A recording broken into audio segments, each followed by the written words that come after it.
저희 오늘은 프레젠테이션 마스터하기 AI와 함께하는 콘텐츠부터 디자인하는 방법을 알아볼 거고요. 우리가 사실 PPT를 만드는 거는 단 2시간 만에 되는 거는 사실 아니죠. 그죠? 더 시간이 오래 걸리고 기획도 해야 되고 디자인도 해야 되고 또 서로 검증도 해야 되고 며칠이 걸리는 작업입니다. 그래서 오늘 우리가 2시간 만에 하는 거는 챗GPT한테 대략적인 개요와 기획이 되었다라는 거를 감안하고 그리고 대략적인 개요를 뽑고 그 다음에 우리가 미리캠퍼스 AI에서 AI 프레젠테이션 도구를 이용해서 입히는 작업까지 하고요. 여기서 입히고 나서 모든 그 12장을 만들 건데 다 완성은 할 수 없을 수도 있어요. 그래도 이미지 수정하는 거 이렇게 하면 되겠다 또는 그래프 넣는 거 이렇게 하면 되겠다 라는 것들을 체험해보는 시간이라고 생각하시면 될 것 같아요. 그리고 제가 그동안에는 약간 어렵고 딱딱한 부분을 했었는데 오늘은 나의 버킷리스트 만들기 PPT를 한번 만들어 보도록 하겠습니다. 우리가 PPT를 하나 만들 때는 제가 아까 슬라이드 구성이 필요하다고 했죠. 그래서 표지, 목차, 간지 이렇게 있고 내용이 있습니다. 내용도 이렇게 인포그래픽이 들어가는 내용이 있고 또는 표가 들어가야 되는 게 있고 또는 사진 배열이 예쁘게 돼야 되는 것도 있어요. 그 각각의 용도에 맞는 내용 슬라이드 구성을 미리 만들어 놓고요. 그 다음 마지막에 감사합니다, 응원합니다 또는 Q&A 시간을 갖습니다. 지금부터는 단계별로 AI를 활용해서 PPT를 제작하는 방법을 한번 순서대로 나열을 해볼게요. 첫 번째는 생성형 AI로 개요를 만들고 그걸 복사해서 미리 캠퍼스 PPT한테 만들어줘 라고 요청을 할 겁니다. 물론 미리 캠퍼스 자체에서도 그냥 주제를 넣으면 개요를 만들어주긴 하는데요. 지금까지는 어떤 컨텐츠를 만들던 개요던 PPT 아예 그 내용이던 또는 결과 보고서던 가장 보고서나 개요를 잘 작성하는 건 챗GPT입니다. 그래서 챗GPT에서 개요를 만들어서 붙여넣는 것과 그리고 미리 캠퍼스에서 그냥 바로 주제 넣고 개요 만드는 거는 조금 차이가 있다는 거. 그래서 저는 이왕이면은 같은 단계면 네, 좋은 결과를 얻는 게 좋겠죠. 참고해 주시면 되겠습니다. 그래서 우리는 오늘 챗GPT한테 개요를 만들어 달라고 요청을 할 거예요. 문서를 생성할 수 있는 프롬프트를 챗GPT를 이용해 요청을 합니다. 그럼 챗GPT가 그럼 PPT 개요를 자신한테 요청하려면 이런 프롬프트를 넣으시면 됩니다 라고 프롬프트를 만들어줘요. 그러면 내가 만들어준 프롬프트를 복사해서 다시 챗GPT한테 물어보고 내가 그 바꿔야 되는 내용만 바꿉니다. 그 다음에 문서 생성이 나오는 거죠. 그래서 처음에는 내가 어떻게 입력해야 될지 모르는 프롬프트를 아예 자체를 만들어 달라고 하고 만들어주면 그 프롬프트에서 내가 필요한 부분만 바꿔서 넣어서 결과물이 나오면 그 결과물을 PPT 디자인을 미리 캠퍼스나 캔바처럼 만들어줄 수 있는 곳에 붙여놓고 디자인 작업까지 해주시면 됩니다. 이 과정을 같이 해볼 거예요. 만들 거야, 이렇게 할 거야, 프롬프트를 생성해줘 라고 입력하고 올려보겠습니다. 그러면 저는 이렇게 프롬프트라고 만들어줍니다. 이렇게 하시는 습관을 들여놓으시면은 나중에 지금 혹시 직장 생활을 하시는 분도 계실 거고 아니면 준비 중이신 분들도 계시죠. 그러면 나중에 직장 생활 할 때 결과 보고서도 이렇게 결과 보고서를 만들 수 있는 프롬프트를 만들어줘 라고 하시면 돼요. 그 다음에 만들어주는 프롬프트의 내용만 살짝 바꿔가지고 결과 보고서를 작성할 수 있어요. 결과 보고서, 사업계획서, 회사 속에서 그 프롬프트들 예전에는 내가 공부해야 되고 다 알아야 되지만 지금도 물론 아셔야 되는 건 맞아요. 이게 어느 부분까지가 목표고 어느 부분이 조금 더 디테일한 형식을 갖추는 거구나 라는 걸 아시긴 해야 되는데 일일이 다 내가 만들 필요 없습니다. 자, 이 부분을 다 복사하신 다음에 새로운 채팅으로 놓으시고 붙여넣기 하신 다음에 마지막에 이 버킷리스트만 내가 넣고 싶은 거, 오늘 내가 지금 바라고 있는 버킷리스트 3가지 넣으신 다음에 한 가지는 뭐 1하고 쉼표, 2하고 쉼표, 3 이런 식으로 3가지 넣고 화살표로 올려보도록 하겠습니다. 아마 저랑 비슷하게 나왔을 거예요. 그죠? 이런 식으로 비슷하게 나왔을 겁니다. 우리가 개요기 때문에 내용이 자세하게 나오진 않았어요. 자, 발표 자료, 표지부터 드래그해서 하셔도 돼요. 표지부터 12번까지 드래그 한 다음에 컨트롤 C 눌러줄게요. 컨트롤 C. 나는 미리 캠퍼스 워크스페이스까지 들어왔다. 손 들어주시면 되겠습니다. 이게 유료 버전이 아니면 내가 AI 프레젠테이션에서 고를 수 있는 템플릿이 개수가 너무 적어요. 예쁘지도 않고. 그래서 제가 아껴두었다가 마지막 부분에 이렇게 우리가 무료로 같이 실습을 해봅니다. 새로운 디자인 만들기 클릭, 새로운 에디터 클릭. 자, 그러면 새로운 창이 뜰 거예요. 자, 그러면 여기서 프레젠테이션, 왼쪽에 추천 아래 프레젠테이션 누르면 AI 프레젠테이션 나와요. AI 프레젠테이션 클릭하도록 하겠습니다. 여기까지 왔으면 주제를 입력하라는 게 바로 떠요. 근데 우리는 주제가 아니라 컨텐츠 개요를 만들었어요. 여기에서 주제 입력하라고 뜨면 X를 누릅니다. 그러면 창이 닫혀요. 그러면 X를 누르면 그 다음에는 어떤 방법으로 넣을지를 선택할 수 있게 창이 다시 떠요. PDF 업로드는 용량이 있더라고요. 그래서 자료 붙여넣기가 가장 좋습니다. 자료 붙여넣기 시작하기. 그러면 아까보다 창이 넓고 200만 자까지 들어가요. 이 부분에 커서를 놓고 컨트롤 V 눌러서 붙여 넣어요. 그 다음 개요 만들기를 클릭하도록 하겠습니다. 시간이 조금 걸리는데 이때 이 창을 놓지 않고 다른 거 하시면은 멈춰요. 그래서 이대로 기다리셔야 합니다. 자, 그러면 개요가 이렇게 만들어져요. 자, 그럼 이렇게 개요까지 나왔으면은 우리가 이 칸, 하얀색 칸에 커서를 놓으면 수정할 수 있어요. 커서가 들어가요. 그래서 이런 식으로 뭐 3가지를 4가지로 바꿀 수도 있고, 자, 그리고 여기에서 보시면은 3번째 페이지, 4번째 페이지 개요가 이렇게 다시 정리가 되어서 나가고 있어요. 그죠?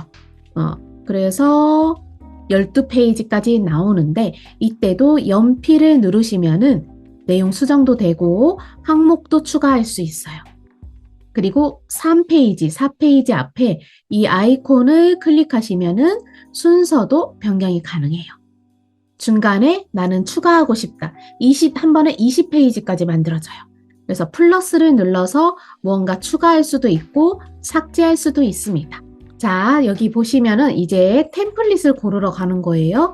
템플릿 선택 클릭하시면은 이제 디자인을 고르는 거예요. 디자인은 오른쪽에 보시면 이렇게 썸네일이 보이고 내가 오른쪽에서 썸네일을 클릭하면 왼쪽에 이렇게 다양한 템플릿들이 있습니다. 근데 각각의 PPT 템플릿마다 안에 레이아웃이 달라요. 그래서 어떤 거는 이미지가 많이 들어간 레이아웃이 있고 어떤 거는 그래프가 많이 들어간 레이아웃이 있고 찬찬히 한번 보시다 보면 이거는 회사 소개나 제안서에 들어가면 좋겠다. 이거는 그냥 동아리 과제할 때 쓰면 좋겠다. 또는 아이들 뭔가 과제하면 좋겠다. 이런 느낌이 오실 거예요. 각각의 컨셉에 맞게 되어 있고요. 참고로 저는 거의 끝에 있는 여기 보시면 신문 모양도 있어요. 이런 거 아이들 과제할 때 좋더라고요. 초등학교 과제도 좋고 신문 모양도 있고 제가 선택한 템플릿은 좀 감성적인 걸로 골랐어요. 그래서 거의 끝에 있어요. 거의 끝에 해변가 있는 게 있습니다. 이런 것도 괜찮죠. 이런 템플릿도 괜찮고요. 이것도 예쁘네요. 이렇게 캠핑 있는 템플릿을 고르셔도 돼요. 근데 저는 이게 더 예쁘네요. 한번 요걸로 저는 골라보겠습니다. 쭉 둘러보시고요. 그리고 내가 마음에 드는 템플릿으로 선택한 다음 생성하기 누를게요. 생성하기 누르면은 한 3분에서 5분 걸리는데 그때 다른 작업하시면 얘가 멈춰요. 그러니까는 그냥 이 화면 그대로 놓고 필요하시면 스마트폰으로 작업하시는 겁니다. 아, 다운로드 받아서 PPT로 열었을 때 깨지는 거는 글자 폰트가 내 그 미리 캠퍼스에서 사용한 폰트가 내 컴퓨터에 설치가 안 돼 있어서 그래요. 그거는 설치를 따로 해주셔야 돼요. 그거는 미리 캠퍼스뿐만 아니라 캔바든 어디든 작업을 했을 때 내 컴퓨터, 그 로컬 컴퓨터라고 하죠. 로컬에 다운로드 했을 때는 환경이 똑같아야 그거랑 똑같이 보입니다. 템플릿에 없는 차트를 추가하겠다. 차트면은 요소에 들어가요. 요소 클릭해 보겠습니다. 요소. 나는 요소까지 들어왔다. 손 들어주시면 되겠습니다. 요소 검색 아래 보시면은 일러스트, 도형, 아이콘 이렇게 보이시죠? 여기에서 오른쪽 화살표 누르면은 표 옆에 차트라고 있어요. 차트 클릭하시고 두 번째 이 주황 색깔 선 그래프 영역 표시되어 있는 거 클릭해서 가져올게요. 우리가 차트를 가져오면 제일 처음에는 데이터 편집하라고 데이터 편집 화면이 이렇게 열려져요. 좋습니다.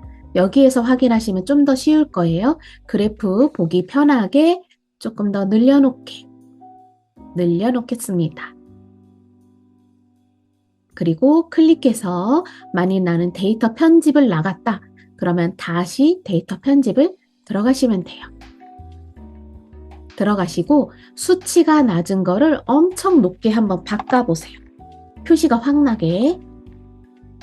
그러면 그래프가 바로바로 적용하는구나 라는 걸 아실 거예요. 좋아요. 자, 데이터 편집은 여기까지 됐고요. 다시 나가게 해서 차트 편집 화면으로 나오도록 할게요. 여기에서 영역 차트 누르시면 세로 있죠. 세로 막대 한번 클릭하겠습니다. 세로 막대, 영역 차트 이런 거에 따라서 각각 디자인을 다르게 할 수 있어요. 자, 여기에서 아래에 보시면은 글꼴 나오죠. 우리가 그래프는 만일 파워포인트로 가져와서 만든다, 엑셀에서 만든다, 글꼴 수정할 수 없어요. 그죠? 그리고 색깔 지정할 수 없어요. 그죠? 근데 이게 모두 다 가능한 게 미리 캠퍼스예요. 글꼴 아래 보시면 클릭해서 나는 좀 예쁜 글씨체로 하고 싶어. 그러면 클릭하시면은 그 글꼴체로 모두 다 바뀌어요. 글꼴을 바꾸니까 많이 크기가 작아졌다. 키우시면 돼요. 그죠? 자, 그 다음에 막대 스타일이라고 보이실 거예요. 이거는 막대 그래프 차트에만 보이는 거예요. 막대 스타일을 클릭하면은 색상이 나눠져 있어요. 이렇게 나눠져 있다면 내가 클릭해서 다른 색상으로 바꿀 수 있다는 거죠. 색상 한번 바꿔보고요. 잠깐 제 화면 더 볼게요. 아래 보시면 두께 있어요. 막대 그래프의 두께를 얇게도 할 수 있어요. 아까 조금 두꺼웠어요. 그리고 막대 그래프의 모서리를 둥글게 할 수도 있습니다. 끝까지 가면 동그래져요. 둥글게도 할 수 있어요. 외곽선을 줄 수도 있긴 합니다. 외곽선. 더 잘 표현되기 위해서 외곽선까지 줄 수도 있고요. 누적 데이터로 하면은 이렇게 바뀌어요. 저는 그래프 넣을 때 너무 두꺼운 거 그리고 예쁘지 않은 게 사실 불만이긴 했었거든요. 그래서 미리 캠퍼스에서 나는 전단지 만들 것도 없고 카드 뉴스 관심 없다. 그러면 QR코드 만들어서 프린트 하시는 거 하셔도 되고 지금처럼 만약 PPT를 많이 만든다. 그래프만 하나 만들어서 요거 다운로드해서 파워포인트에 넣으시면 되죠. 미리 캠퍼스가 꼭 전체적인 디자인 할 때만 사용하는 건 아니에요. 자, 아래로 조금 내려보시면 데이터 라벨이 있어요. 라벨을 안 보이게 할 수도 있어요. 보이시죠? 안 보이게 할 수도 있고 위치를 바꿀 수도 있어요. 위치 변경도 가능합니다. 범례 있죠? 이 범례를 숨길 수도 있어요. 또는 왼쪽, 오른쪽, 위쪽 이렇게 움직일 수도 있습니다. 축이라는 건 여기 세로선 있죠? 예, 그런 것들을 없앨 수 있어요. 이렇게 없앨 수 있고 눈금선도 없앨 수 있어요. 그러면 다시 차트를 클릭하면은 편집 창이 차트로 바뀌죠. 여기에서 우리는 막대 스타일 했으니까 도넛 차트로 해볼게요. 파이 차트 한번 클릭해 볼까요? 파이. 자, 그럼 파이 차트로 클릭하면 이렇게 변해요. 비슷해요. 우리 도넛 차트로 바로 넘어갈게요. 도넛 차트 클릭할게요. 네, 좋아요. 자, 도넛은 조금 다른 게 있어요. 클릭하면은 물론 색깔 바꿀 수 있는데 도넛 구멍 크기를 바꿀 수 있어요. 이렇게 줄일 수도 있고 늘릴 수도 있어요. 우리 아까 제가 보여드렸던 도넛 있죠? 이게 바로 도넛 차트예요. 여기서는 색깔을 맞춰서 이렇게 화려하지 않은데 화려하게 변신시킬 수도 있어요. 도넛을 다른 종류로 약간 이런 식으로 화려하게 변신시킬 수 있어요. 근데 도넛에서 중요한 게요. 여기에서도 보시면 도넛 아래에 매출 구성비 몇 퍼센트 이렇게 글자를 넣었죠. 그러니까 더 눈에 띄죠. 근데 저는 여기에서 하나 더 글자 말고 우리가 애니메이션을 넣을 수도 있어요. 요소에서 화살표 앞으로 가서 전체로 클릭하겠습니다. 그러면 여기에서 만일 이거는 뭔가 남자 여자 아이 그런 게 있다 그러면 남자 아이라고 검색을 해요. 그럼 이런 귀여운 남자 아이 가운데에 넣을 수 있어요. 완전 귀엽죠? 하나만 있으면 이상하죠. 쭉 놓고 이쪽에도 똑같은 거 넣으려고 여기에 좀 줄여서 왼쪽으로 옮겼어요. 네, 좋아요. 그러면 얘를 똑같은 걸 복사하는 거 우리 단축키로 해볼게요. 전체 다 선택한 다음 컨트롤 D 누를게요. 컨트롤 D, ABCD의 D. 그러면 복제가 됐죠. 옆으로 옮겨보겠습니다. 자, 그러면 수치 바꿀 거 여기서 바꿔주시고요. 데이터 편집에서 수치 조금 바꿔주시면 되죠. 많이 필요한 수치가 있다. 그러면 수치 바꿔주시고요. 그리고 남자아이를 여자아이로 바꿔야 된다. 그러면 여기 여자아이로 검색하면은 비슷한 거 나오죠. 이렇게 해서 여자아이로 딱 넣어서 뭔가 변화를 줘도 됩니다. 네, 좋아요. 그러면 애니메이션 주는 거 하나만 해볼게요. 자, 애니메이션은 요소별로 줄 수도 있고, 그죠? 우리가 지난번에 페이지별로 애니메이션을 줬어요. 그죠? 그래서 오늘은 요소를 줘볼게요. 자, 남자아이한테만 애니메이션 주고 싶어요. 남자아이를 클릭하시면 비트맵 아래 속성 오른쪽에 애니메이션 있어요. 애니메이션 클릭해 볼게요. 들어오신 분들 마음에 드는 애니메이션 넣어 볼게요. 이때 지금 우리가 유료 버전이어서 등장할 때만 넣을 수도 있고 퇴장할 때만 넣을 수도 있어요. 속도도 제어할 수 있고요. 방향도 이렇게 바꿀 수 있어요. 아래에 있는 창을 닫아주세요. 여기 아래에 있는 창을 닫으면 다 위아래로 연결되죠. 이때 이 페이지에서 오른쪽에 보면 플레이 버튼이 하나 생겨요. 애니메이션 넣으면 생겨요. 플레이 버튼을 누르시면 애니메이션을 미리 보기 할 수 있습니다. 좋습니다. 오늘 수업은 여기까지 하도록 하겠습니다. 다음 주에 뵙겠습니다.